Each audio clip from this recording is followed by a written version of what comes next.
All right, welcome everyone to the Joe Kilgallon podcast. Very pumped up for today's episode. As always, I want to start off with a big thanks to everyone who's been listening to the podcast, everyone who subscribes on iTunes, on Spotify, and Stitcher. You guys are amazing. Big shout out to all my YouTube subscribers. You guys are great. For those of you who don't know, my latest hour is up.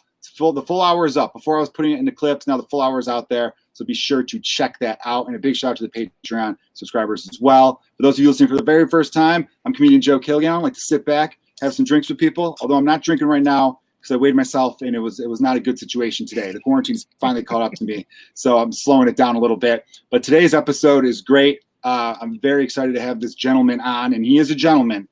He is a former Major League pitcher, a two-time All-Star in 2000 with the Florida Marlins, the team in which he came up with. He also pitched for the Cincinnati Reds, the Texas Rangers, the Boston Red Sox, in which he was a World Series champion with in the year 2013. But he is known most, of course, for pitching for my beloved Chicago Cubs from 2004 to 2012, an MLB analyst, the host of Off The Mound on the Marquee Sports Network. Without further ado, everyone, let's welcome the one, the only, number 46 in your program, number 1 in your heart, Ryan Dempster. Yes. What's up, buddy? How you doing? Thank you for that. That was a wonderful introduction. I really appreciated that. Thank you very much. I try. Yep. I'm auditioning for Marquee. As you were naming off teams, I'm like, man, I was like 2 teams away from being nicknamed the suitcase. Well, you were only with Texas for what, 2 months? Yeah, I actually was originally drafted by Texas, which was kind of cool to be able to go back there. They drafted me out of high school and then traded me a year later, and then I get to go back and play there, which was, really, it was kind of special, full circle. My dad, that's pretty cool. Sitting next to Nolan Ryan during a game. I'm like, Dad, what are you doing, dude? How are you sitting down here? Nolan Ryan. Cool. What's that guy like? Larger than life. Yeah, he really is. For me as a kid, I was growing up, I wanted to, I emulated him. He was my idol. He was my hero. And now all of a sudden, 1996, I'm coming out of our tent area where we had breakfast in our minor league facility. And I come around the corner and like a giant light came on, like, and here's this man that looked like Paul Bunyan. And he's like, how you doing, son? Nice to meet you.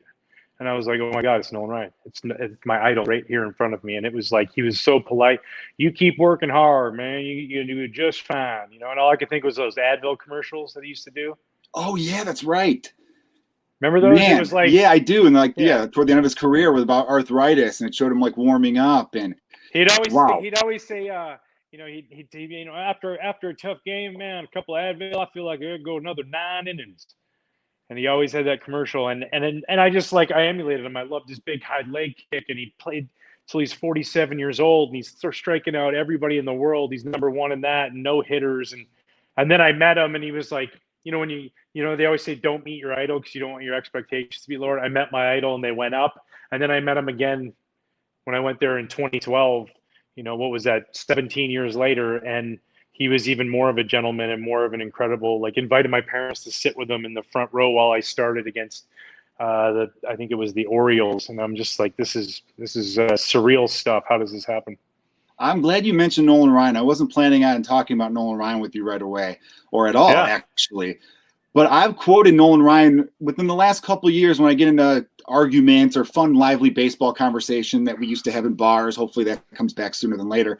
Was that Nolan Ryan once, I heard in an interview, probably around 2012, maybe 2011, and they asked him what he thought was happening with starting pitching, in which pitchers are just throwing less and less innings, and what the deal was with conditioning and things like that.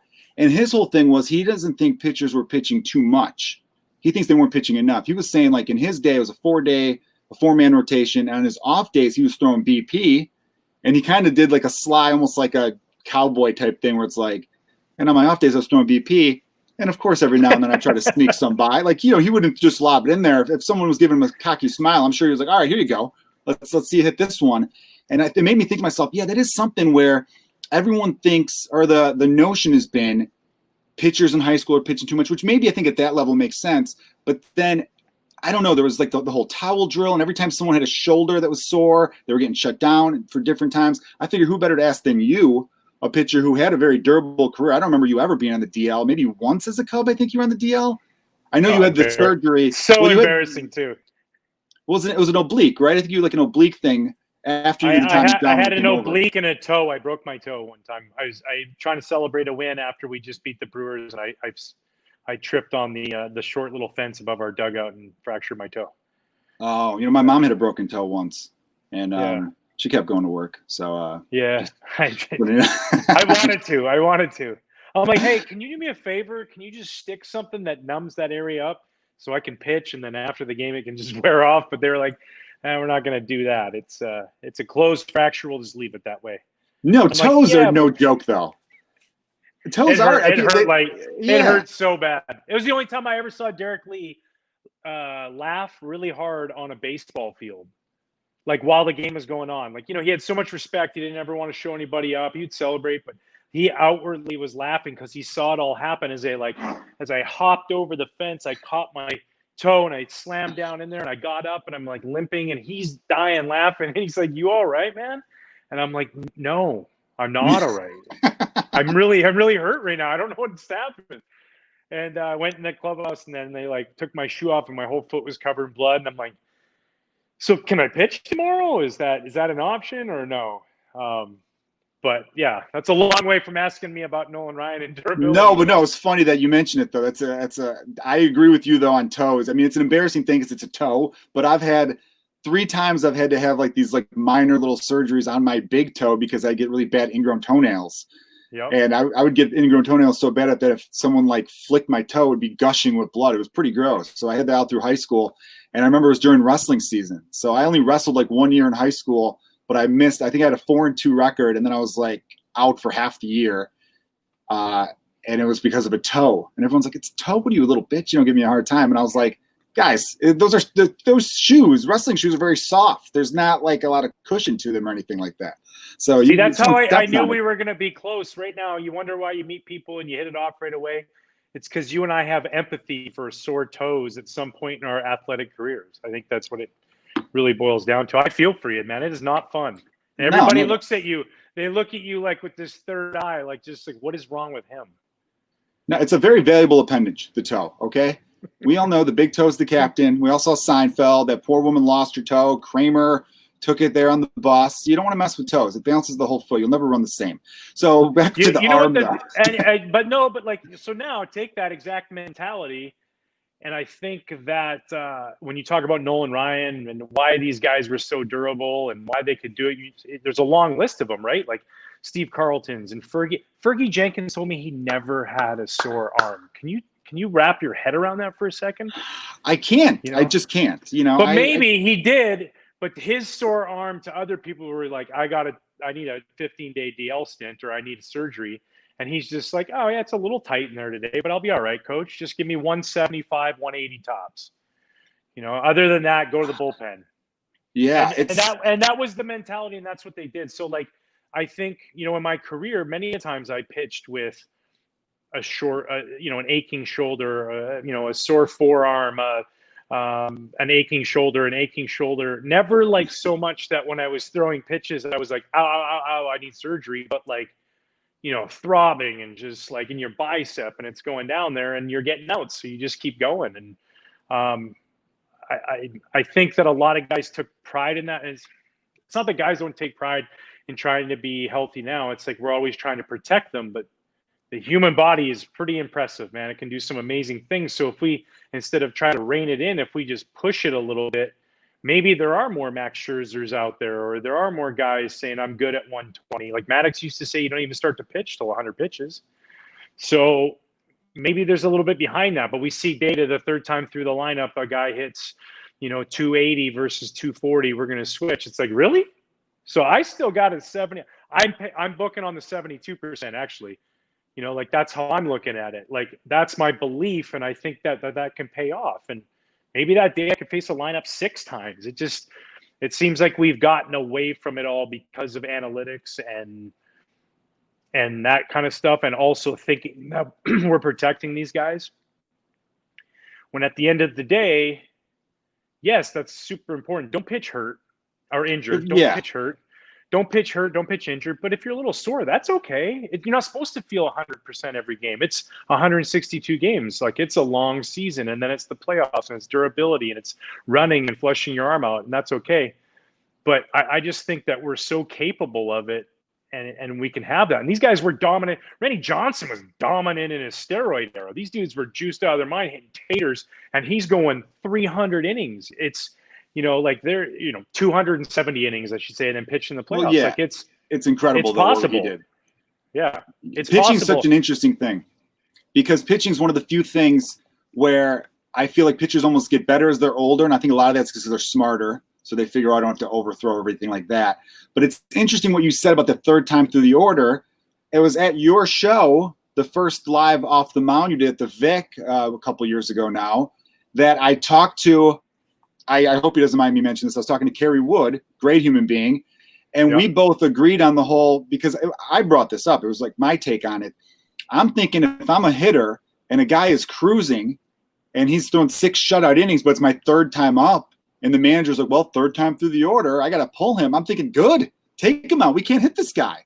And I see that a lot. I'll see a pitcher just killing it, going into 6th inning, or maybe 5 2/3 or something, or going into the 7th, and the manager pulls them.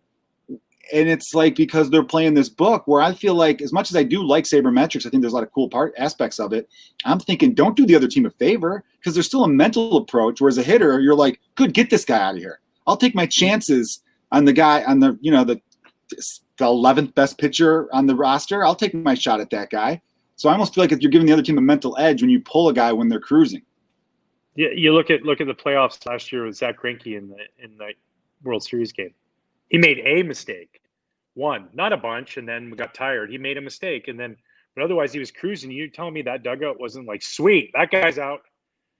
When whoever the starting pitcher is, if a guy's cruising along, sometimes that's just the guy, and you might be just hitting your stride in the 6th inning or 7th inning, and just be going right there. And it doesn't always make sense to just assume that those numbers are going to play out. I know over 162 they do. That's why they're numbers, right? But sure, sometimes in those moments, that's why for me, I'm really excited for this year to be able to watch the 60 games, because I think you don't have as much time for all of those to play out. And it's my starting pitcher is going to make 12 starts. Well, all of a sudden, 3 weeks in the season, when they're stretched out a little, it's he's cruising. You're going 9. He's cruising right now. That's what I see, and that's all that matters, because I don't have to worry about him 6 months from now. I'm just I got to worry about these 10 more starts he's got, or 6 more starts he's got, and then it's playoff time. You can kind of full throttle some guys, and maybe that brings a little bit of that back, and it shows. Maybe the third time through the lineup, great, but the first 2 times through the lineup, I got the guy out on 2 sinkers on the first pitch. He had 2 ground balls. He hadn't seen anything else. He hadn't seen a slider. He hadn't seen my split. Nothing. So it's all about how you get there. I remember Piniella one time. I went out. I was pitching against the Cardinals, and I got through Pujols, Rowland, and Edmonds, or something like that. I don't remember what exact threesome in the 7th inning, and I finished the 7th inning. I had 2 strikeouts in the inning, and I finished the 7th inning with 105. Let's just say. I know it was over 100. Maybe it was a little bit more. And he just comes up to me on the bench. And he's like, "You're good, right, son?" And I was like, "Yeah." He goes, "Yeah, I thought so. I mean, God, you cruise through the middle of the lineup, 6, 7, 8, be a piece of cake." And then I went out 6, 7, 8. He reaffirmed to me that I was cruising. He told me I was going to go out and dominate 6, 7, 8. And I was like, yeah. And then I went out 6, 7, 8 in the 8th inning. And then we handed it over to the closer and we won the game. But instead of going, but it's 105 pitches and we can't have them go 115, 120. Why not? I'm a professional athlete, man. I'm a professional athlete. I should be busting my tail to make sure I can do that. Running, lifting, taking care of my arm, taking care of my body so that I can do that. I firmly stand behind Nolan Ryan as my idol. When I say, just like him, I think that starting pitching can be pushed and be dominant. I really, really believe that. And they're throwing harder. They're throwing, harder breaking balls, all this stuff now. But I still think that they can just be pushed, and that's the player in me, the old man in me. When I played, and I really believe it still could be the same way today. No, I agree with you 100%. You do have to read the situation, and that's a cool story that Lou's like, yeah, you got this, right? I like hearing Lou Piniella stories because he's such a fun manager. Hey, and there's sometimes, Joe, where it's like, man, why'd you leave me out here for 70 pitches? I've been terrible since pitch 13. Have you not seen this? Why did you not use your eyes? Quit giving me the the heartfelt try and get my innings. I'm terrible right now. Get me out of here. There's those ones too. There's got to be those moments where you're just like kind of like pacing around the mound going, you going to take me out? How bad do I have to throw right now? I mean, this is on national television. You want to help me out? I've got kids. I want them to respect me when I come home tonight. Come on, Lou. Let's go.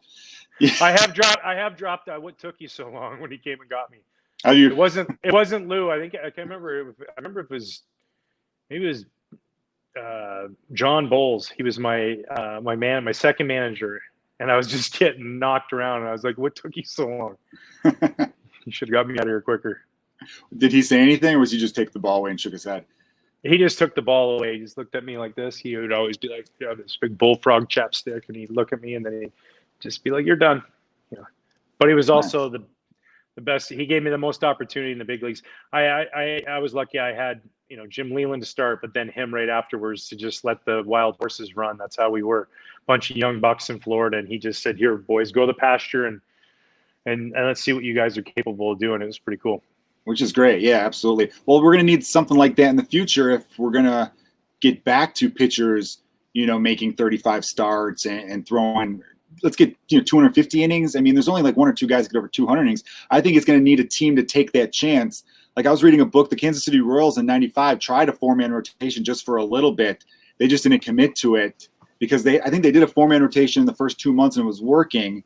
But then I think the book made the point that they weren't watching pitch count enough. It wasn't so much the 4-man rotation. It was that the guys were all going 150, 145 pitches, which in '95 wasn't that crazy. And I think Kansas City wasn't that good that year, so it kind of went under the radar as far as a national story. But you just need one of those teams that's going to be like, you know what, we're committing to this.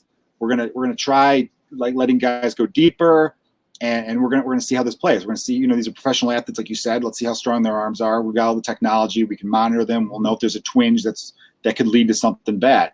Another thing I bring up Nolan Ryan for lately is because during this quarantine, one of the big things to talk about, and I know you as a sports fan in general probably dug The Last Dance, the story of the Chicago Bulls in the 90s, was, there's the big Jordan LeBron debate that happens all the time. Of course, I'm biased growing up in Chicago my whole life, but I definitely think Jordan's the best basketball player ever. LeBron's amazing. I'm not taking anything away from him. I feel like people should enjoy him. Jordan's the GOAT, though.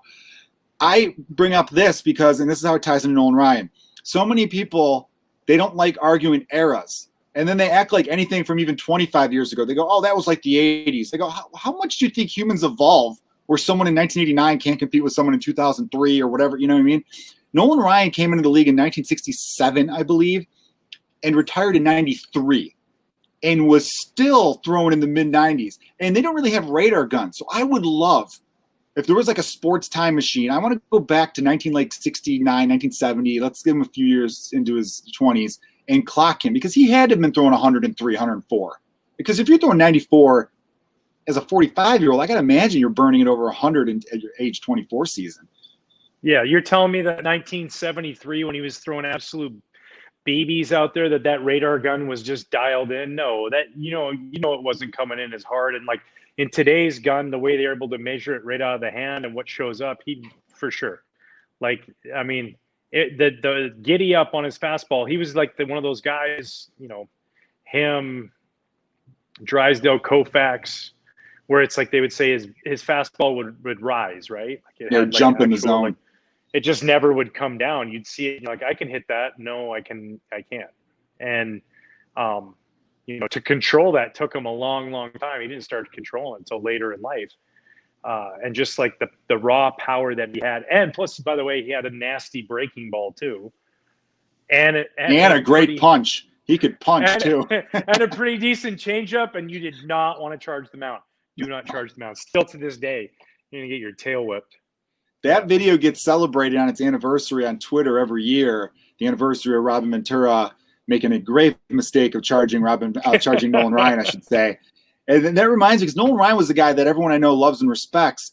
I guess, sometimes you read some folklore about baseball, you don't know how true it is. But I read that if you hit a home run off Nolan Ryan, it was old school. So you would run around the bases. And often he would stare you down, kind of like you would kind of walk around the mound and watch you as you jogged around the bases to make sure you didn't disrespect him at all. But then I also read that one of the only guys that hit a home run off of him, and he just kind of stood on the mound being like, all right, I'm not going to stare you down because I respect you, was Andre Dawson. I guess Dawson with the Expos hit a bomb off him when he was with Houston, and he respected Dawson. He goes, I know that guy plays the game the right way. He's got the bad knees, but still goes through all this just to play. And I know I wasn't going to stare down Andre Dawson. Today is the anniversary. I saw on Twitter, and this also involves, I know, a guy you're buddies with. Today's the anniversary of when Eric Shaw hit Andre Dawson like in the face with a fastball in 1987, and he's like out. I'm sure you've seen the highlight a million times. And the first person to charge the mound is Rick Sutcliffe. And then the whole Cubs, everyone's charging the mound. Dawson gets up, they have to pull him back, and it's like a melee. And to the point where one of the umpires is like, Shaw, we got to get you out of the building because you're going to get killed. And I want to know, is there a teammate of yours where if they would have got hit in the face the way the Hawk did on that day, who are you sprinting out for? Who are you going, you know what, I'm taking out this pitcher. Wow. They just hit my guy. I'm sure you have a few, but I just want to know, is there one guy. Wow. Who's the Dawson to your Sutcliffe? I would probably say Derek Lee. D. Lee, nice. Yeah. Yeah, seems like a good human being, Derek Lee. And what a great hitter, too. Yeah, just like no reason whatsoever to ever throw at him, let alone up at his face like that. Well, he had that Eric Young incident. Chris Young, sorry. That's right. Eric Young was remember that? Second baseman. How about that? I would have loved to seen the reach. I should find that out. That should be like a fight card. Because both those guys, Chris Young, ex-basketball player at Princeton too. He's like, I think 6'9", 6'10", and D. Lee's 6'6", 6'7". So it was just like, I've been in a few brawls, and it was like one of those brawls where I'm like, we should all just back up because these guys are way bigger than both of us, like all of us. Like he was just like, I've never seen D get mad like that. D gets mad, but never like that. I played with him for 12 back years. Would take people out. Yes. Yeah, so Derek Lee, I remember watching that when it happened, and there's something about – here's a good question for an actual baseball player being on the bench when one of these goes down. Because as a fan watching at home, like the fighting isn't part of baseball. So when it happens, you're like, I think what's going to happen here? Like you got to you stand up. Every time I've seen a fight in a baseball game, I stand up and get closer to the TV because I'm like, what's going to happen? And so you've been both a starting pitcher and a bullpen. Mm-hmm. To me, as a fan watching at home, it looks like it would be a lot of fun to be in the bullpen and be like, here we go, boys. And then you come sprinting in from the outfield. And you always know there's got to be that one nutbag bullpen pitcher, maybe a Turk Wendell type, who's like, I got to get there. Because the worry is by the time you hit the infield dirt, the fight's broken up by now. We're just here for show at this point. Well, that's why, like, if I had if I was commissioner for a day, I don't know what all my rules are yet, but one I know for sure is that if you leave the bullpen during a bench clearing brawl, you get a 40-game suspension. 40 wow. Games. 40 games. 40 games unpaid. 40 games. Go. 50. Because never, ever in any baseball brawl ever has everybody been brawling and then the bullpen showed up and they're like, man, things were really out of control till you guys got here and saved the day. Because you're right, there's always the one idiot who the fire is out and there's one little ember and he just comes in with a bucket of gasoline and he's just like, let's go again. That's all that ever happens. It's never, ever like a good thing. So just stay there. If you want, you know what? If you guys want to fight bullpens, cool. We'll break that up after this one. That's what I'd like to see. In order for pace of play, we'll clean that up while the inning's going on. For pace of play, stop running out. Don't come out. There's no reason to come out. That needs to be like in a movie. If they ever did like Major League 4, here we go again. Yes. Have a subtitle. It's good writing. There we go. I want to see bullpen in right field and in left field. They just meet in center and start brawling. And all the starters who are in by the mound are looking out at them going, what, should we go out and help them now? It's I think it's under control. And then you get like a Leslie Nielsen type as the umpire. Ball, they go back to playing. The bullpen's still fighting. They're still going on, but yet the pace of play in the game is just gone. They're back. Play ball. All right. Who's dusted off? Joe West already thrown out 13 people, and away we go. Joe West was the umpire, I think, the day Eric Shaw hit him. No, I actually take that back. Joe West was the umpire. Another game, an infamous Andre Dawson moment. It was a ball, if you ask me. Yeah, I remember that. Dawson threw all the bats out in the field and everything like that. That's when you knew how strong Andre Dawson was. Try going out. Anybody who's watching this, try going out and getting 3 wood bats and then taking them like this and then just shoveling as many as you can, right? Try three. And it's going to be hard. One of them might slip and hit you on the way up. Some might stumble in front of you. But if you take 9 like he was grabbing and just throwing them, you'll realize how strong that man is. He wasn't even getting like a swing. He was doing it like that because the dugout's like an opening, Yeah. So that was impressive. Joe, he is so jacked. It is incredible how great a shape he is in, and he's kept himself in. Like he was a special assistant down when I was down there in Florida with the Marlins, and I'd see him in the weight room, and he just like curling the 60s, like he's warming up to start lifting. I'm like, what? Shredded, 6-pack. Riding the bike, he said he would ride the bike for whatever his age was. That's how many minutes that day he would ride. So when he was 50, he was going every day 50 minutes. Like he was just insane jacked still to this day. Yeah, he's going to be 65 now. I know he still plays in the All-Star game softball game All-Star, festivities and all that. He's got new knees now. Oh man, he could probably come back. But I remember when it was in Comerica, maybe 5-6 years ago. I can't remember the date. He almost hit a softball out of one hop the fence. They have that fence come in. He hit it way over, and I'm not kidding. Hit the warning track. And I was watching my buddies being like, "Good Lord, he looks like he could still just absolutely those massive forearms and a thin waist. He doesn't look like out of shape at all. He almost looks scary." And you were talking earlier about his knees and the things he went through with his knees. He would go. So when you go into the training room and you get like the pre-wrap, it's like elastic wrap, but it's like tape, just kind of holds. They would put Larry Starr, our trainer in Florida, was telling me, he goes, Ryan, I would put 4 rolls of pre-wrap on his left knee and 4 rolls of pre-wrap on his right knee to keep them tight before batting practice. Then he would go out, do batting practice, come in, cut his stuff off, go through his aqua routine, hot, cold tub, and then do it again before the game every day. And he's like, and he never complained one time, never said my knees hurt, not once. Like, whoa, man. Yeah, I've read his biography. An inspiring guy, man. Yeah, I'm glad he made the Hall of Fame. I was very happy about that. Me too. Because I looked at him as a guy that he obviously played the game clean, did everything the right way, great teammate, put 100% out there.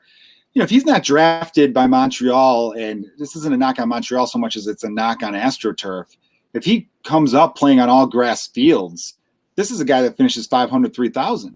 Because he finished 438 home runs and I think about 2,800 hits. So that's a good, healthy season and a half away from 500, 3,000.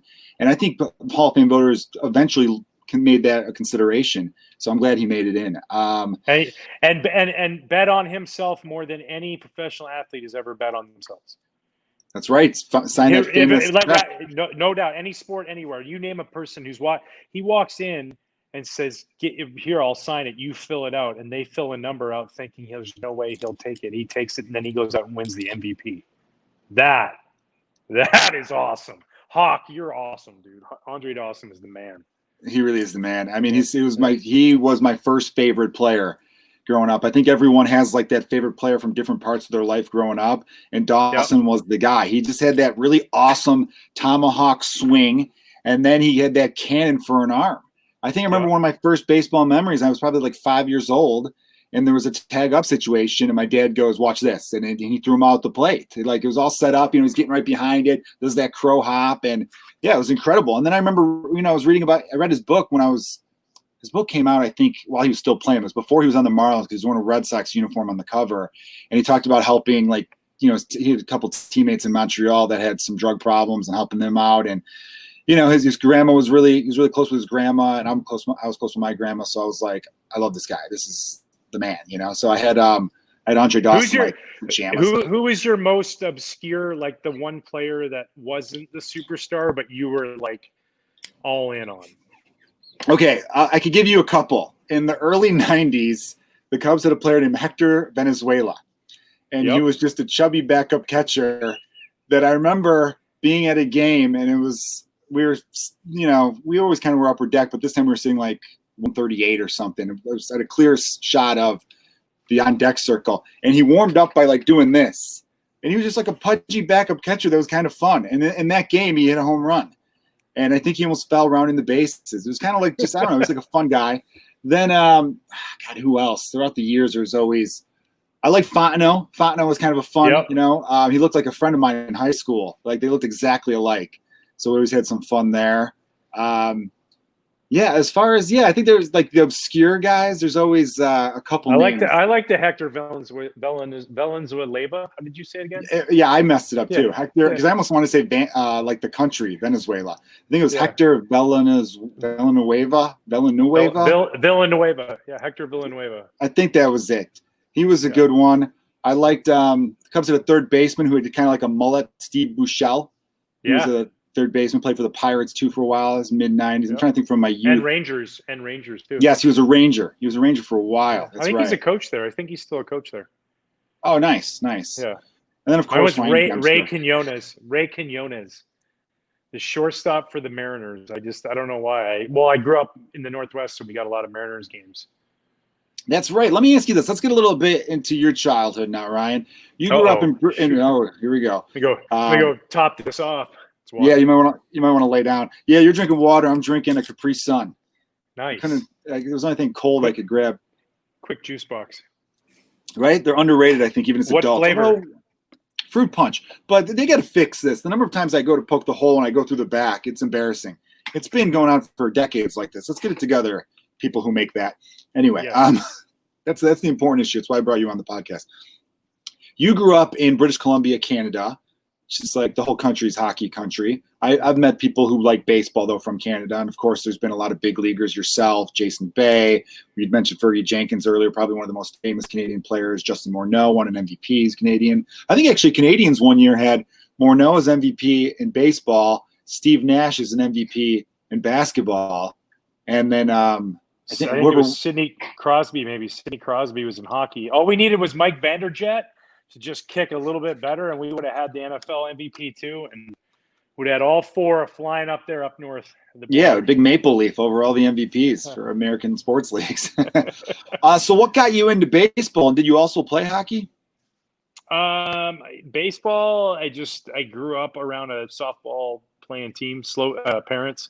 They were slow pitch softball. My grandpa really loved the Blue Jays, and he loved baseball, and so my dad's dad, and I would, be the 10th player on a team if they were missing a rover. They'd only have 8 or 9 people. Give him a glove. I was 4 years old out in the outfield running around and just loved it. And then he sent me off, not like I was in trouble, but I wanted to go. He sent me to baseball camp up in the Okanagan and, all these kids, and we're playing. And I'm like, wow, I really like this and I can compete with these kids. And then just kept going. And I wanted to play hockey, but it was never like a passion. I loved the sport, and I just wasn't I skated like Happy Gilmore, but worse. Like I was not a good skater. And so then my parents one year put us all in hockey, 2 younger brothers. And she was going out to the rink 3 times a day, and just, it was a far drive from our house. And she just said, listen, you guys can play hockey and no other sports, or you can play all the other sports that you were playing, basketball and soccer. And we were just like, yeah, that's fine with us. We'll do that. So we just kind of jumped ship on hockey. My parents were thankful because hockey equipment is not cheap. And No, my dad actually played college hockey in Wisconsin. And I had friends who always said, like, yeah, your dad knows a lot about hockey. He played in college and everything on a scholarship. Why didn't you ever play hockey as a youth? I go, you seen how expensive the pads are and everything like that? I think my dad knew that. So he's like, you know what? Baseball's a lot cheaper. Let's get you. I got you a glove. You got a bat. They'll give you a helmet when we sign you up, and you're good to go. So I totally get that. And hockey's a great sport, of course, but I'm with you. Baseball, I don't know, man. And especially probably growing up in Canada too, it's nice to be out in the summer. Well, so as a Chicago kid, and we got that, like, because we're so north up there. We're basically the equivalent if you were to be able to drive there 3.5 hours north of Seattle. So like in the summertime, you could play till 9:30, 10 o'clock at night without lights because it was just that light out. And we just were constantly playing baseball all the time. And then in my little town I grew up in outside of Vancouver, you have to take a ferry that goes there. So not an island, but no roads that go there. It's still mainland.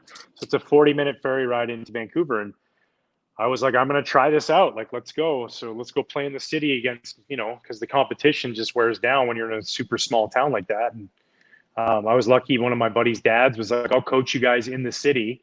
And so he'd drive us over or drive us back. We'd take, the ferry over, hop on the bus. Then after work, he'd show up and he'd drive us back. And the next year I was like, I want to keep doing this. And I got picked up by a good program. And man, I lived on a ferry eating chili dogs and playing pole position like 40 times a day. Like it was after school, 2:30, I'd miss my last class. I'd hop on the bus. I'd get down to the ferry. I'd take the ferry over. I'd sprint off to catch the express bus. I'd go to practice. I'd get all the way down, go to practice. A teammate would drive me back to the ferry, drop me off at the ferry. I'd sneak on. So I could follow a family member in Pee-wee's Big Adventure when he kind of follows, he's laughing as he goes in.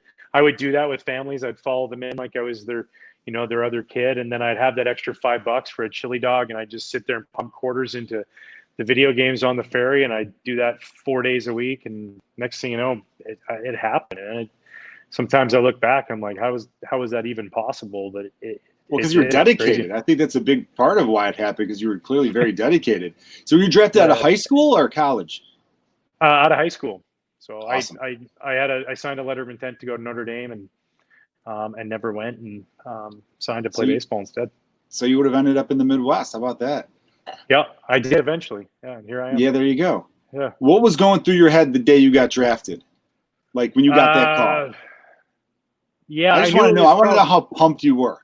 Yeah, I was really excited. It's a lot of hard work getting to that point. Yeah. And I'd had a game a couple weeks before the draft that after my recruiting trip to Notre Dame, and I didn't pitch very well. And then the next game after that was like 3 days before the draft, and I just absolutely demolished this team from Seattle. But there was really no scouts there because the draft was getting ready to happen. And so I was like, man, I thought there was a chance I could go early in the second round, maybe late first round. I didn't know, it's like, and then so I'm sitting there and I know what time the draft starts and it's going. And I'm like, okay, probably the second round. And then all of a sudden gets to the beginning of the third round and the phone rang, and it's my scout, Tim Hallgren. And he's like, hey, Ryan, it's Tim Hallgren. We want to say that we select you in the seventh pick of the third round. And I was like, sweet, this is awesome. And then my parents let me skip school. I went golfing with some buddies, and it was great. That's what I wanted to hear. Yeah. I wanted to know what you got. Yeah, my parents were awesome. Oh yeah, nice. You know that. Yeah, probably a big giant. Probably I think I did get a cookies and cream the size of one from the from the ice cream store. There you go. I still got an ice cream addiction to this day. So I did too. Actually, had Dairy Queen yesterday. I had one today. I had an Oreo Blizzard today.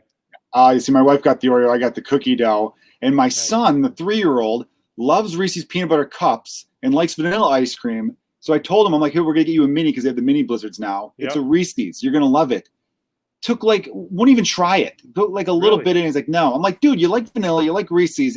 It's together. And he's a kid likes 3 things. Like peanut butter and jelly, fish sticks, and chicken tenders or something like that, or chicken nuggets. But don't let them touch each other. They got to be separately on the plate.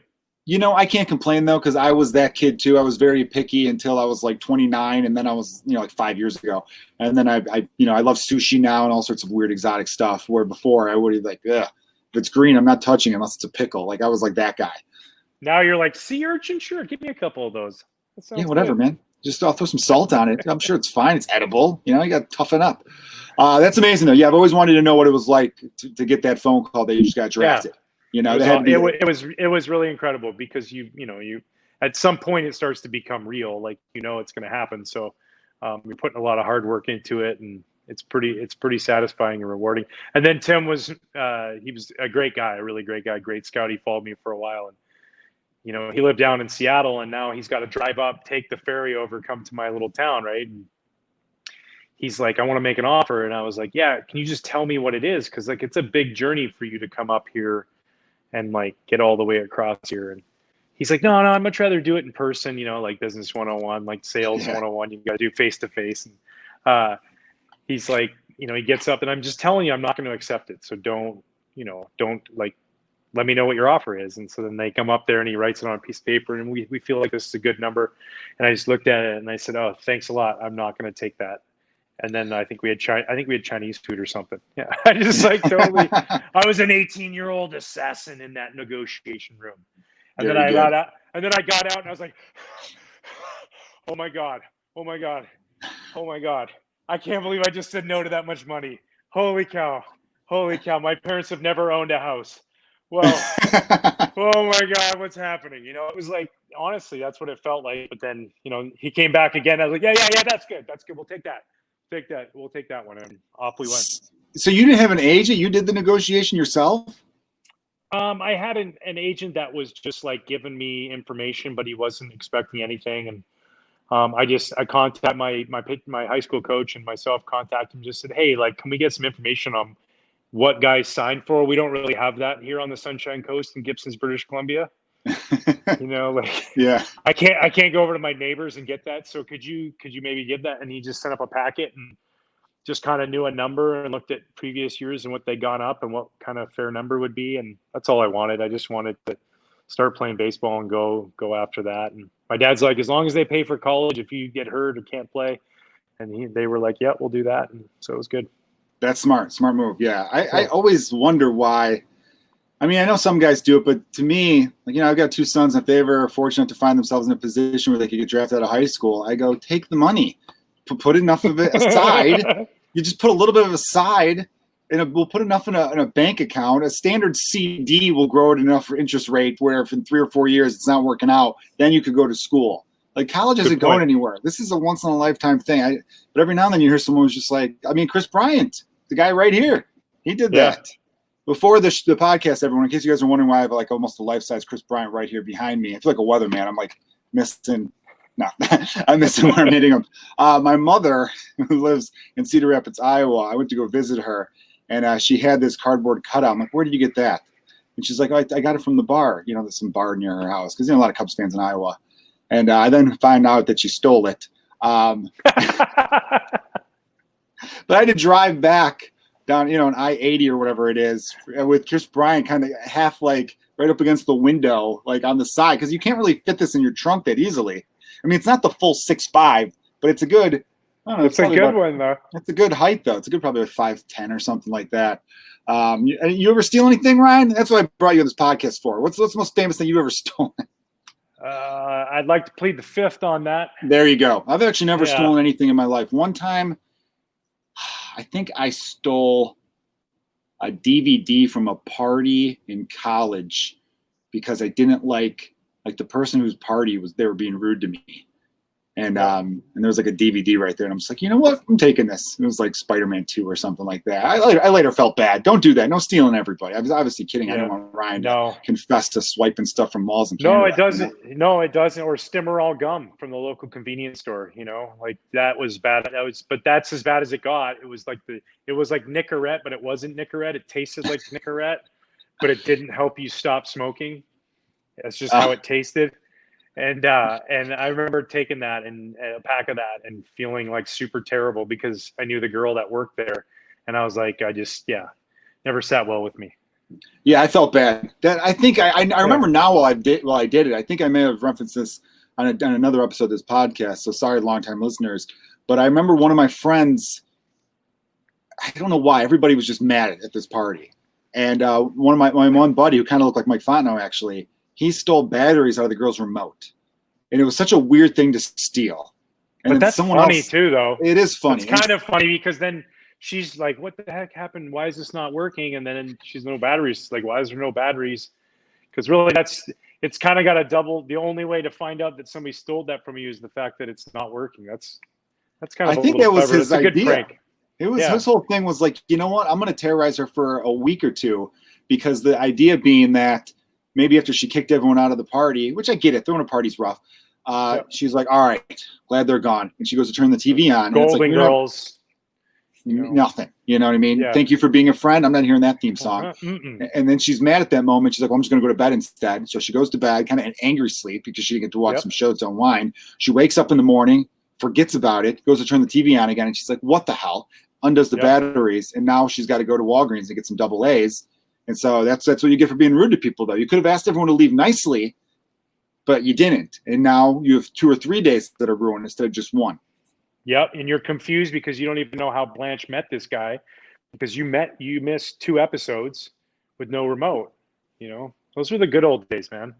I mean, when you had to watch the TV right there when it was happening, those were the good old days. Yeah, I kind of do miss that a little bit. There was something about everyone. That's what was cool about The Last Dance, the big documentary, was that it felt like everyone in the country was watching the same thing at once. And that's why sports are still cool, because for the most part with TV shows, I think you need, like, I got into Game of Thrones really late, and I had to avoid Twitter because I started watching it as like the last season was starting, and I'm like, I don't want people ruining something for me on accident. So I had to avoid social media, where back in the day you didn't really have that. And my dad will ruin something for me, but he ruins comedies. Which he'll ruin a comedy for me where he'll say, "Hey, you see the latest It's Always Sunny?" And I'm like, "Nah, I didn't check it out. I got DVR though." He's like, "All right, well, here's what happened." I'm like, "I'm not. I just said I don't think he knows what DVR means. I think he's so anti-technology. It's hilarious. He doesn't have a cell phone. Like, he just refuses to learn any of this stuff." And which is why he's probably the happiest person I know. He doesn't have a cell phone. He's not bothered with social media. He's just out there golfing and then watching Jeopardy and, whatever reruns are on the rest of the night.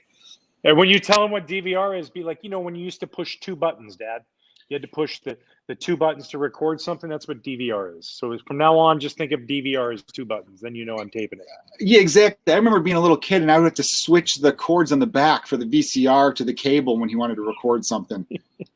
God, he had all sorts of good movies recorded. There was a good movie, a baseball movie called Long Gone. Technology going backwards, and then you get into you have the Discman, but then the Walkman where you take and you only had reverse. Oh yeah. So you only had fast forward, so you had to flip it back over, fast forward that side on the B side, so you get back to that song on the A side. Man, it's nuts. We've come a long way in technology. It's really impressive.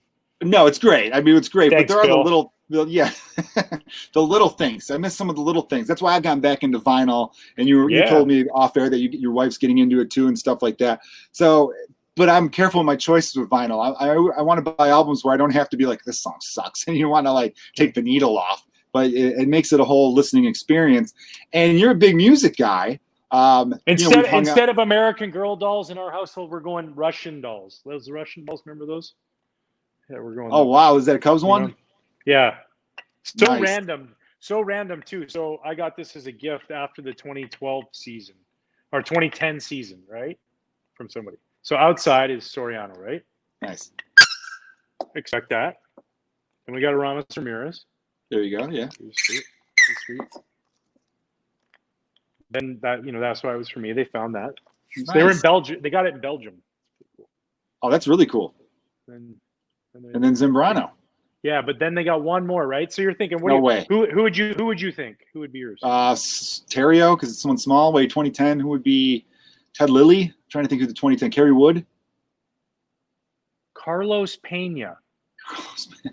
Could you throw me for more of a loop? I was like, oh, I wonder, because you're opening it the first time. I'm like, I wonder who's inside. It's got to be Kerry Wood, or like you said. I did think Terrio too because it was so tiny, I thought that's what they would go with, like that. Yeah, it's almost built to scale, Terrio, right here. That's how normal it is. He was always neat because as a rookie, when you haze them, we would put them in the overhead compartments of the planes. Put in there nicely, but yeah. So that was random. So sorry. Back to music. I got sidetracked there. No. I wanted to. We were talking about a little bit of music there, and I want to get a little bit to know you outside of the world of baseball. I know you're a big karaoke guy, of course, but what's your, if you had to choose, give me, it's so hard to say a favorite. People ask me, what's your favorite band? I'm like, that's hard because it depends on your mood. Maybe, 1 month I'm listening to this band a lot. So give me a few of your favorite, musical artists. Okay. I'm going to say each one sucks, by the way. Yeah, Chris I'm Stapleton. I'm going to trash each one. Yeah. No, Stapleton, I know. I'm not going to do that. I'm going to mess with you. Yeah, you can do that. Yeah. I really like. So you a country guy? Yeah. I grew up my family, my uncles always played family get-togethers. They were always playing kind of country, John Cougar. Oh, cool. Bob Seger. My uncle sounds just like Bob Seger. I mean, when he sings Pink Houses, it's it's insane how unreal he is at that song. It sounds just like him. It's a cool voice. So that kind of genre, but and then I went to see him at Northerly Island. And he did encore, people did encore for him, and he came out and did Whiskey and You. So it's just him and a guitar, and he just crushed it. There's nobody else in the band playing. That's a ballsy first song back. and I was just like, this dude's just killing it just with his voice, you know. Big fan of his. Band wise, yeah, I like the Tragically Hip. To me, were a band that I fell in love with. Obviously, everybody in Canada listened to them, so kind of grew that. I was in '80s like kind of hair band, like Bon Jovi, Motley Crue, Guns N' Roses. Yeah, for sure. I was just listening to a podcast, and I didn't know this story. Yeah, I want to see any footage on this. MTV supposedly has footage. They did a concert in Moscow in 1989 with Bon Jovi, Motley Crue, Cinderella, Skid Row, Ozzy Osbourne, the Scorpions. Wow. Behind the Iron Curtain, yeah. And it was to promote staying off drugs and alcohol. How funny is that? That's hilarious. That is so funny.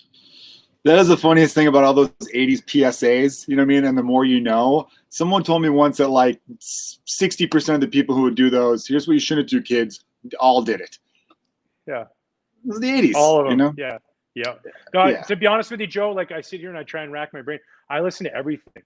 Like when I'm karaokeing, I have set up in my basement, I'm always karaokeing and goofing around, and you've seen it. And I just let it roll. Whatever song pops up, I'm like, oh, I'm constantly listening to music. We have it on at the house all the time. My son plays drums. I got buddies who come over. Well, not right now, but we'll come over hopefully one day again and play guitars. And we have little, sit drums here and cymbals and maracas. And we're just a musical family. So, you could throw on Marvin Gaye and I'm ready to get down. And then the next minute go to the Cranberries and I'll just be like, zombie. Yeah, grateful. I love her voice, man. She R.I.P. to Dolores Reardon, I believe her name was. Yeah. Yeah, my kids have gotten really. My one kid just turned 1, so he likes anything he could just smash around and everything like that. And my 3-year-old son though is obsessed with the Beatles. I showed him like my dad was really into the Beatles, and then I liked the Beatles through my father, of course. But I listen to more Beatles now and seek out more of the Beatles than I ever had in my life, because growing up the Beatles were just like, oh yeah, the Beatles are on. Like you didn't seek them out, but you were never mad when they were on the radio because it's the Beatles, like the most influential band and one of the biggest bands of all time. But now I'm like, I'm diving into like deep cuts off the White Album and like getting into like the solo careers and everything like that. And it's fun. It's fun to like kind of like bond with my kid through music, and I'm hoping to like push him more towards. I mean, I want him to do whatever he wants, of course, but I kind of like the idea because I didn't grow up with instruments and stuff like that. We lived in an apartment until I was 10, and then we got a house. And at that point, like, I think I was into rap at the time. I'm trying to think it was like mid 90s. And then I got into like after your rendition of Ice Ice Baby, which you completely nailed, by the way. Thank you. It's more about the dancing. Yeah. And just like the way you were owning the stage when you're up there was really good. I like that. You were taking the full effect in. We appreciate that at our club karaoke sessions, that people really buy in, and you bought in and you brought it, and very nice. I can see why you would like 90s rap. I go all 9 innings, Demp. I go all 9 innings. I don't have fasted. I don't need relievers. You know what I mean? I put in the work during the 4 days, and then on my 5th day I show up and I shine. And that's what it's about. But I know that you love music, and I really, obviously everyone wants this quarantine to end, but I really am excited for when you could go back to doing Off the Mound for a live audience, because both of the shows you did in Chicago at the Vic and at Park West, respectively, I always love using the word respectively whenever I can and whenever it applies. You ended the show with music with one Anthony Rizzo. Who is there a better human being on the planet than Anthony Rizzo? No, man. Probably not. He's the real deal. Obviously a great player. He's lost like 20, 25 pounds. So I'm really excited to see what he could do for 60 games. I'm actually torn on the 60 games because I love the 162 game season. And it's going to be weird seeing a guy, there might be someone who leads the league in home runs with like 22. So that might be a little strange thing. So there's going to be asterisks all over the sports almanac. But I told Riz, I go, you're going to rake, dude. Think about it. You don't even have to hit in April. Like you might hit 400 this year. Dude, that's a great point. Yeah, he's going to tear it up. Because he was notoriously rough April guy. Well, Florida guys, I think, or anyone who grew up in warm weather. Too cold for him. They don't have that in Fort Lauderdale. Too chilly with the little hands. Cold. If you ever see this, Riz, sorry we're bashing you a little bit, buddy. But yeah, you guys ended with Piano Man. You're not at all. Yeah, you know him better than I do. Ended with Piano Man, and then ended with, I think, a Bruno Mars song. And both of you guys, 100% killing it. Piano Man was a big deal to me because I'm sure I mentioned to you every family wedding of mine, from my cousin Brian, who's like the oldest of the grandchildren. Like, I'm very tight with all my cousins. Everyone, like, kind of grew up within about 10 minutes of each other in Chicago. We end every wedding with the song Piano Man, where the whole, like, everyone at the wedding, these are usually pretty good sized weddings. By the end of the night, the last song, maybe about 200 people or so left. Everyone locks arms like this and just kind of sways back and forth, singing along to Piano Man, which is such a fun song to sing along with because there's such a story to it. Davy's still in the Navy, probably will be for life. That bartender could be a movie star. He's got to get out of that place, though, Ryan. I don't know why someone's got to buy him a bus ticket or something. But keep going. I'm looking. Yeah, I know, right? I know that waitress. You know what she's practicing? You know what she's practicing, Ryan? She's practicing politics. That waitress, right? Yeah. So she'd be perfect in 2020. I think he wrote that song in '77 or something like that. She'd be doing real well in 2020. But man, I really hope it. I hope it comes back. Let's tell everyone a little bit about the Off the Mound, where you came up with the idea, and like the inspiration behind it. Yeah, I just, playing for so many years, some of my favorite times, as a teammate, were bus rides and hotel rooms and sitting around with somebody living with a guitar playing songs, or we're playing cards, or we're laughing, clubhouses, bullpens, those moments. And, for us as players, we don't really, we do during a game, but even during a game, we'll be, talking about other things. So it's like, we're not really always talking the game, but when guys do interviews and they're doing stuff, a lot of that is baseball driven, sports driven, how the game today, how to go. And I just wanted to show the human side of the player a little bit, because sometimes we get so caught up in how awesome they are that we forget that there, is a living, breathing human there that has a family and a wife, and, as a son, or he's a husband, or he's a father, or all three. And if we show that side, that maybe we have a little bit of empathy when a guy strikes out with the bases loaded, like he didn't go up there going, man, I really want to strike out right here, or, gives up a big hit, or whatever it is. And, over my career, I saw that happening at times where people can lose sight of that. And so I was just like, as I got into TV and started doing stuff, and, working with MLB Network, and started doing the Cubs show, and it was a ton of fun. And we really see that side of people and open that side up. And I've been enjoying it a lot to be able to bring that to a live, talk show. I always loved Johnny Carson, and I always loved the Tonight Show. And the late night feel is unlike anything that's done really for sports interviews. Especially something like that with a band, and we have, great comedians like you come out and entertain the crowd, and just give people a night to come out and make people laugh, smile on their face, and hear stories from players about their career, about their life, and share those moments. And for me, it'll come back. We're going to come back to it, everybody. Society will get back. So, yeah. Wear a mask. We all hope so. Look, my we're going to do it at the Stage 773 in Chicago. That's where it's going to be. Perfect. Yeah, it's right down the street from Wrigley. What's that? Belmont. We'll be opening up a lot of the shows. I'd be honored to. Thank you so much. Yeah. I would even if I would be in the seats anyway, just cheering you on.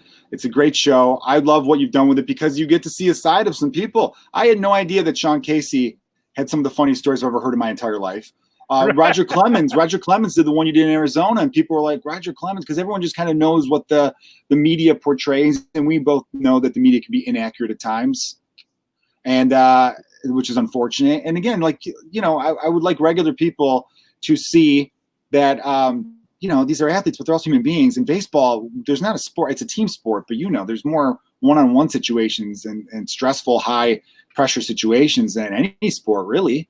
And that's why I think people love baseball, the suspense of it, 3-2 count, tie and run a third, blah, blah, blah, everything's set up for you. Where in other sports, that things kind of come out of nowhere a little bit. Where baseball, it's like hockey. I love hockey, but when a guy scores a goal, it comes out of nowhere. It's like, it should just go, you know what I mean? Where baseball, okay, runner on second, here it comes. Yeah, it's right there. But I like that, though. And that's what makes the baseball playoffs. I mean, like, you know, thank God the Cubs did win in 2016, because I don't know if I could have gone through a year of that offseason going into it, because 2015 was a lot of fun, because it was like, all right, we're on the rise. This is cool. It's a young team. And you know how I'm going to keep you too long here, but I did want to ask you, what was it about Chicago that made you fall in love? Because I know you got to play in Fenway too, which is so cool. You played in the two Meccas, Wrigley and Fenway. And maybe you could tell us a little bit about Fenway, and then we could hear about what you love so much about Chicago and the Cubs in particular. Yeah, you know, I was lucky in my career to play in a bunch of different places. You know, play in Florida and come up and have a chance, like I said, like given the opportunity to just go out there and find myself as a big league pitcher. Different in front of like 17 fans, you know, so you have a lot of stress. True story. Playing against the Montreal Expos, first game of a doubleheader, 107 people in the stands. Yeah. Wow. Yeah. Pretty impressive that we could count them all. And hey, by the way, the Twin Bill game, the nightcap game, it wasn't many more than that. You know, like it was just not a lot of people, but that's okay. At times we did, and they were great when they showed up, and it was awesome. And then, you know, went to Cincinnati, and Cincinnati's a great place to play baseball. Great baseball fans. You know, being a Cincinnati Red, it was a really, really awesome experience getting to play with Larkin and Griffey.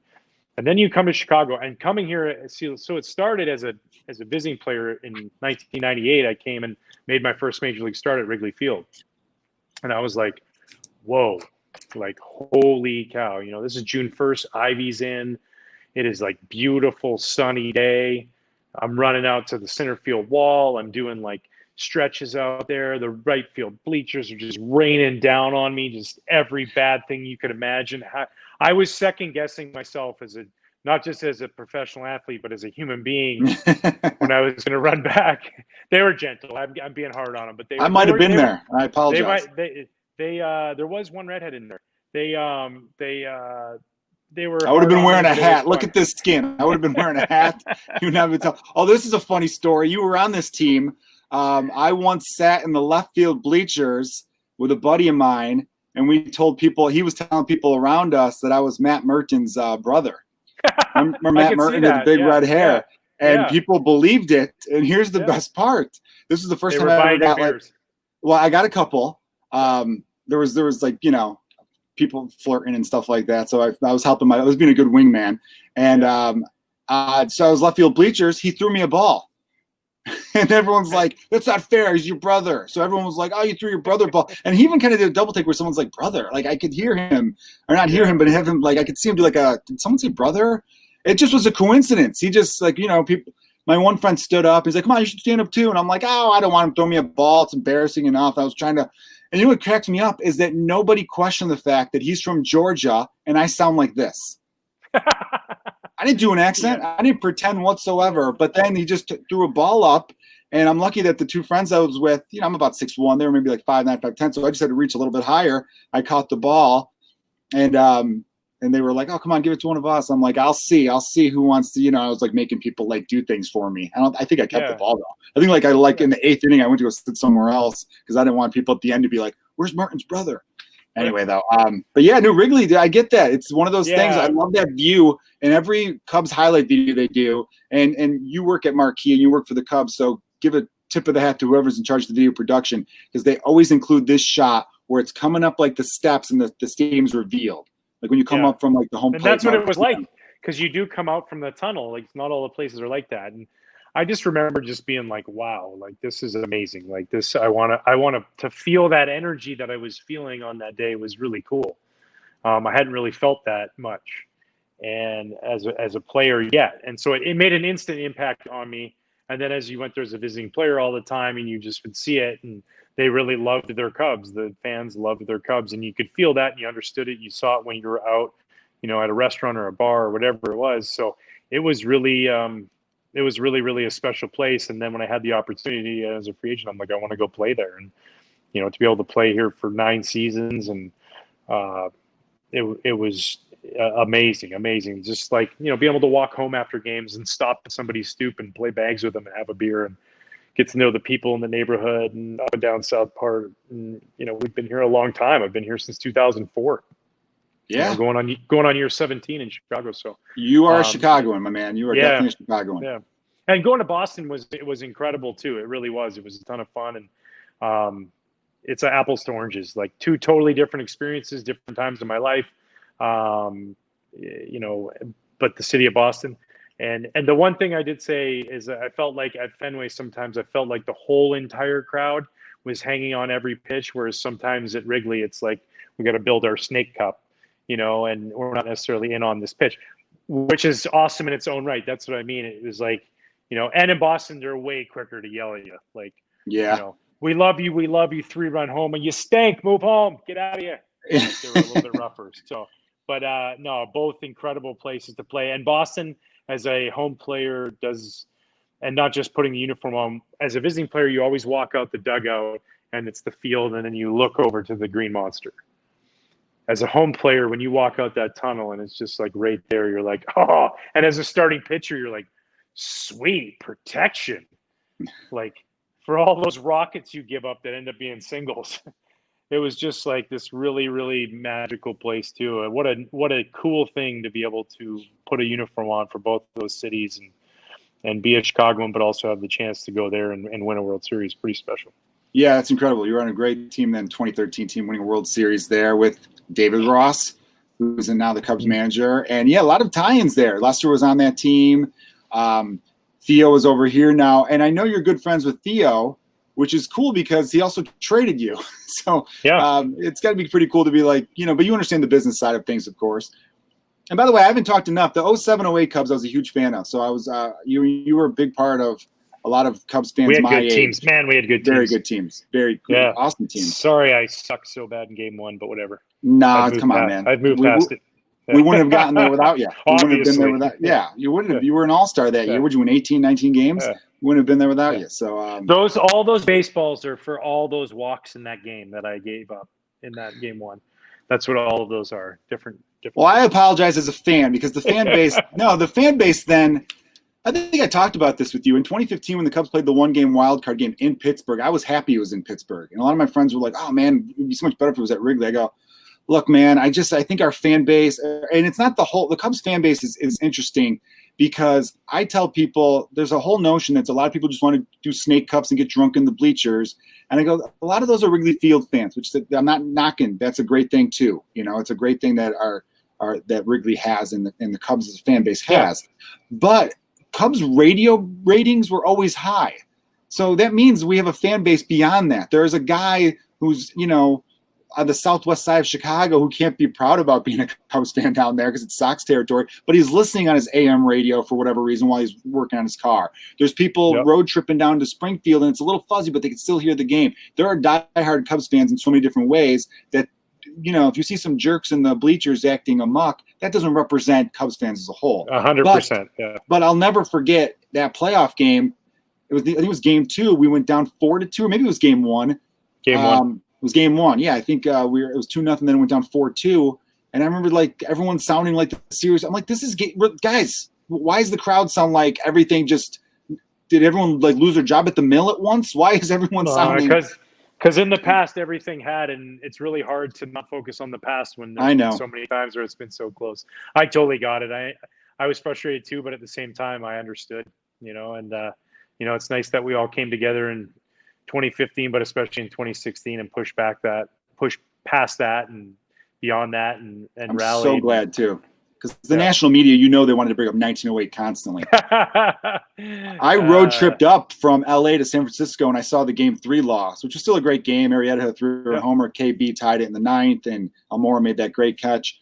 And there was a guy around me who just kept yelling 1908. And these Giant fans are jerks. I'll say it. Giants fans are not, at least these ones. I don't want to, cast a wide net against their whole fan base, but my section was bad. Like there were some really bad people. And I remember one of the great lines of that series, John Lester in the dugout when Jake Arrieta hit that homer against Madison Bumgarner. Is that what you're talking about? Yeah, that game. I was at that game. Yeah, in San Francisco. Yes, I was there. John Lester yells, because Madison Bumgarner was like untouchable. For years, just like dominating in the playoffs. And like he hits the home run, and as he hits it, Lester just yells, "The Russian is cut." He yelled the Rocky line. It was so awesome, man. I probably it was just so incredible. It was just like yes, he's beatable. Like, it was like, it's going to go our way. It's going to go our way. That's how it felt. I felt that way too, but I remember after we won the World Series, I was all this jubilation as a fan, going, jumping up and down, going crazy. I thought about that jerk fan in San Francisco who, when after the Giants won, the one game they lost because they won that series in 4, and they had that great comeback in Game 4. As I was walking, out of AT&T Park, that guy just going 19-0 and clap, and I wanted to find him so badly and be like 2016. When was the last time you guys won a World Series? 2014? Can't even remember 2014. Like, I wanted to just tear this guy apart. But unfortunately, I just had to live my life and be happy and move on. I'm like That's Jordan, right. But as a fan, Michael Jordan never forgot anything. I kind of have that a little bit too, but without the insane athletic ability to do something about it. All right. Well, let me ask you this. I wanted to, I don't want to take up too much of your time. And thank you again for doing the podcast, Ryan. Everyone, follow Ryan Dempster on Twitter. You're Dempster 46, I think, on Twitter. Dempster 46 on Twitter and Dempster 4646 on the gram. On the gram. Nice. Follow me and there. Off the Mound and at Off the Mound on both too. At Off the Mound on both. And it's on the Marquee Network. Friday nights at 7, I believe. 8 o'clock. 8 Central. Yeah. There you go. 8 Central. Yeah, this week we got that very Jake Arrieta. I'll ask him about hitting that homer. Yes, definitely ask him. I'm excited to see that. Definitely talk to him about that. I want to talk about something fun in your career now. Alex Rodriguez. You were a Red Sox, and of course, A-Rod was hated being a Yankee. You had that whole big dust up with him. Tell me a little bit about that. What was going on there? Yeah, things happen. We all do things sometimes in our lives where we don't know what the right thing to do is. And in that moment, my mom stole this from a bar, so I get it. Yeah, I get it. For a couple different reasons, I felt like it was the right thing to do. I probably didn't do it in the right order. Everybody thinks I threw at him 4 times, which is a total crock. 1-0 and 2-0 were both just sinkers in case he was swinging.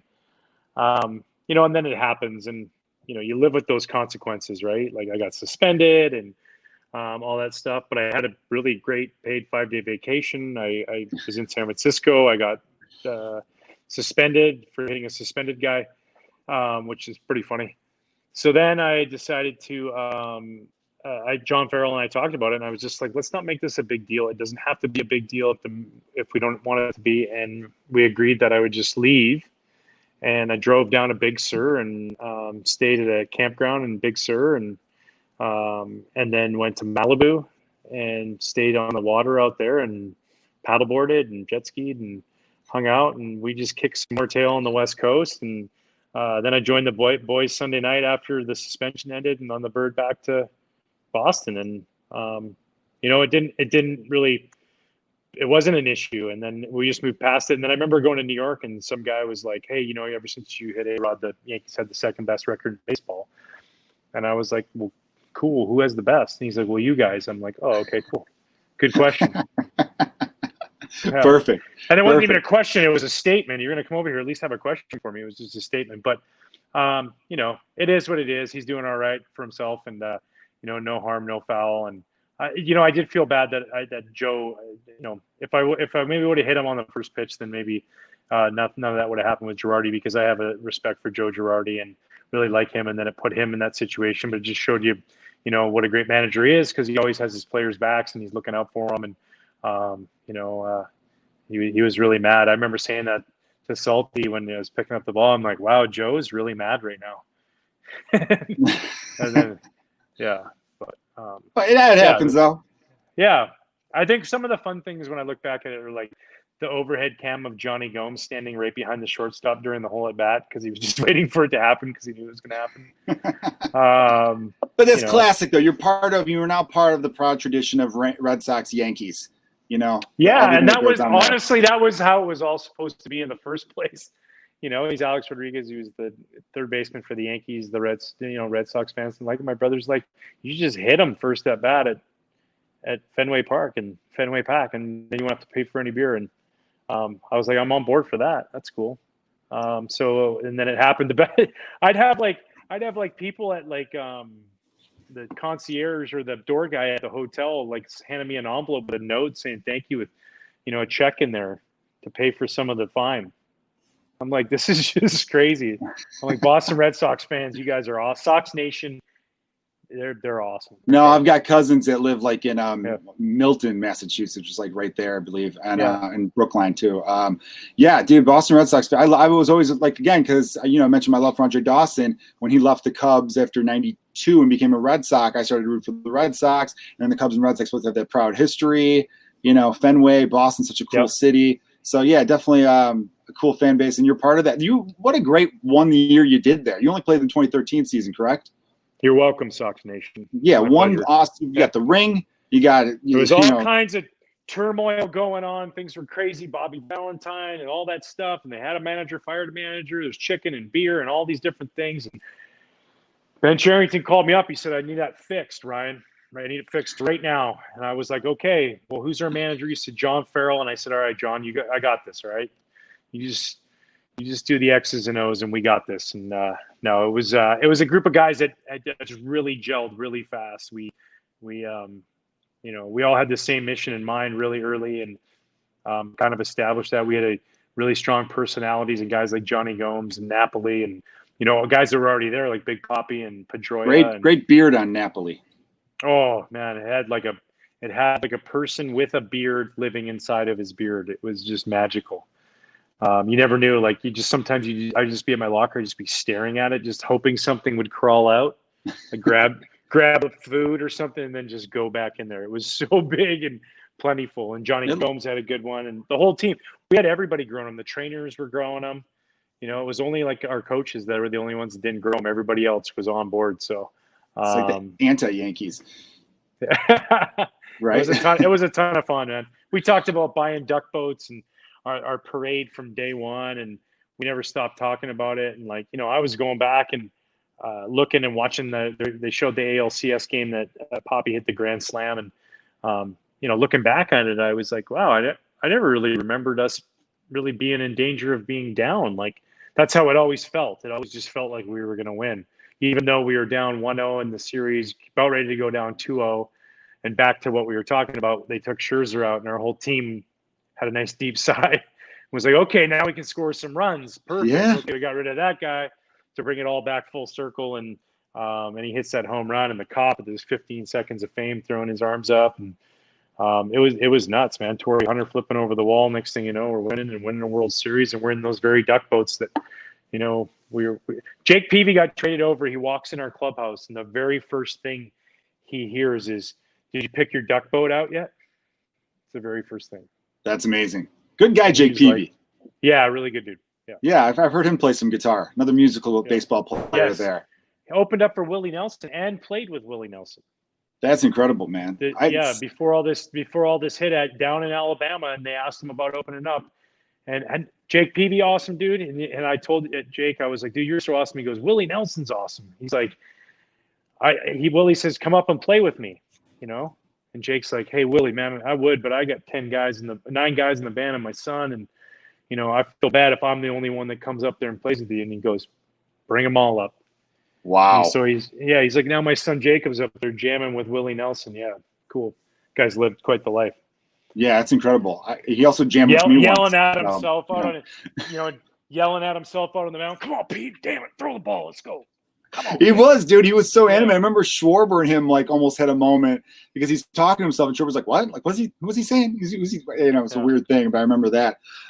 Dude, I forgot that. I should have mentioned this, everyone. Off the Mound also had these great sketches, man. Ryan's very funny and does stand up and opens the show with great monologues. And so I can't wait for it to come back.